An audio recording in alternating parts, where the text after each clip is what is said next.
Hello, I'm Rushia Brown, and welcome to Real and True, a series on financial literacy brought to you by Educore Sports and Entertainment. This honest dialogue will focus on true financial successes and nightmares of athletes and entertainers in the Black community.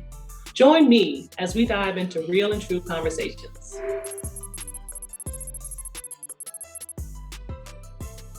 Take me back to when you received your first big check. How'd you feel? How'd you spend it? I received my first actual game check, which I believe was $20,000. I'd obviously never gotten a check that big before in my life. I had this overwhelming feeling of man, you got to do right by this. And so that's how my focus kind of changed, making sure that I made the most of that opportunity. Did you make any big purchases? No, I didn't. I am not a big purchase guy. I bought a car my third year of college. That was 2006. I had that car until 2015. And then I bought a car not long after I got my contract, but a new one. And it's the same car I still drive today. So what was the first car you purchased, and then what did you transition to?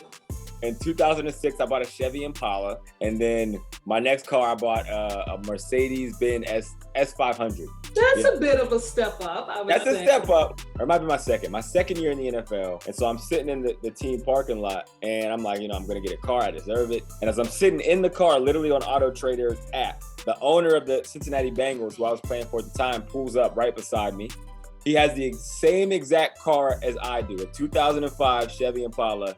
In that moment, I was like, okay, this is the guy with the most money in this city, and he drives the same car as you. And I closed the app and waited another 4 years to buy a car. That's definitely something that makes you think about your finances and how you keep it. Absolutely. Would you have done anything differently when you got your first check? I wish I was more prepared for it. I wouldn't have done anything differently.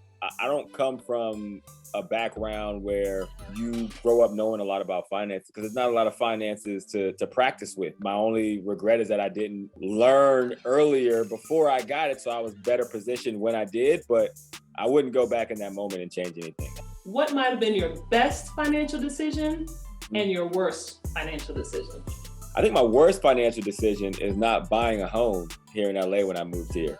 Best financial decision. I paid a lot of money to go to grad school while I was playing in the NFL. I like the idea of always investing back into myself. The other thing that really benefited me was before I got to the NFL, I played 2 years in the Canadian Football League. The salaries are probably 1/8 of what the NFL salaries are. It's actually the best thing that happened to me, because I was able to do a lot of stupid things on a smaller salary in those 2 years before I got to the NFL. Can you share some of the first money lessons that you learned and recall from learning from your family members? My grandfather would always tell me, a penny saved is a penny earned.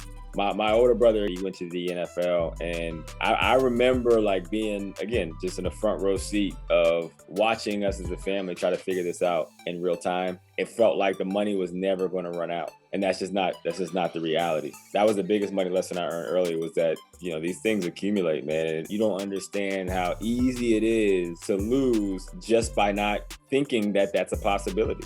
Was there any pressure ever from your family, with handouts and, trying to partake in your benefits? For me, it wasn't pressure so much, because I think I knew how to handle it. We have to make sacrifices now so that we can sustain this resource for as long as possible. I think they understand that, and I think my family done a really good job of just understanding, kind of how I view our finances, and understanding that when there's absolutely a need, that, they have somebody that's going to come through, and that's more important than, having something that you're not going to care about in a couple of months.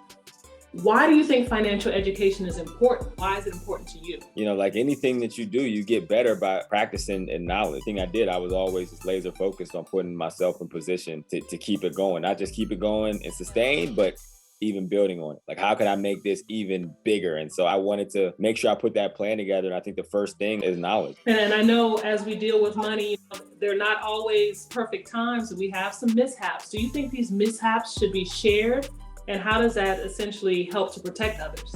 I think anybody, it's human nature to not want to, share what you call failures, right? But you learn through failing. And similar to me in my situation, I learned by watching somebody else. And having open conversations helps us all learn together. And you tapped into my next question because I really want to know what your thoughts are around the stigma in discussing financial education or your finances in the Black community.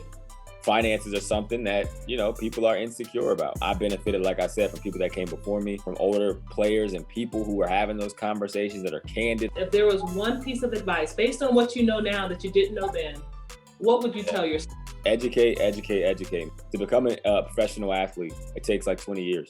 And I tell guys, you didn't make this money in one day, and you shouldn't spend this money in one day. You should put the same amount of energy that it took you to get to that level to learning about what this all means. And that's how you'll be able to get the most out of it.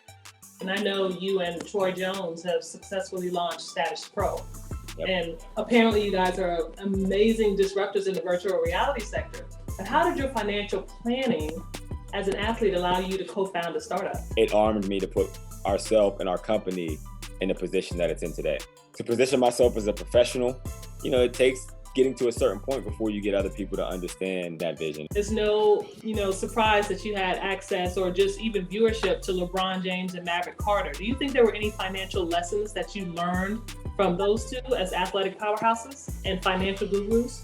Yeah, I think they are just masters at understanding leverage in every way, shape, or form. I mean, they understood the value that they had, and they understood that the life of the opportunity was finite and they had to make the most of it. And I think if anything, that's what I learned from them the most. If you right now could speak to current athletes, what would be your advice to them about planning for their post-career? Invest in yourself. Your most important resource is time. Sports is a marriage that's guaranteed to end in divorce. So it's not a matter of if, it's a matter of when. And if you know something's coming, you would be a fool not to prepare for it. It always works out best the earlier you start to plan. You got to be the CEO of you, and it's your responsibility to push your business forward and make sure it doesn't end when you can no longer catch a pass or dribble a basketball. Excellent conversation, Andrew. Thank you so much for sharing with us. My pleasure. Thank you for having me. We hope you've enjoyed tuning in to Real and True, a series on financial literacy brought to you by Educor Sports and Entertainment. Thank you for joining us in celebrating Financial Literacy Month and removing the stigma of discussing finances in the Black community. We encourage you to continue these discussions on social media, as well as in your homes. For more information on the importance of financial literacy and educational resources, follow Educor on all social media platforms and check out our website. Once again, I am Rushia Brown. Be real, be true.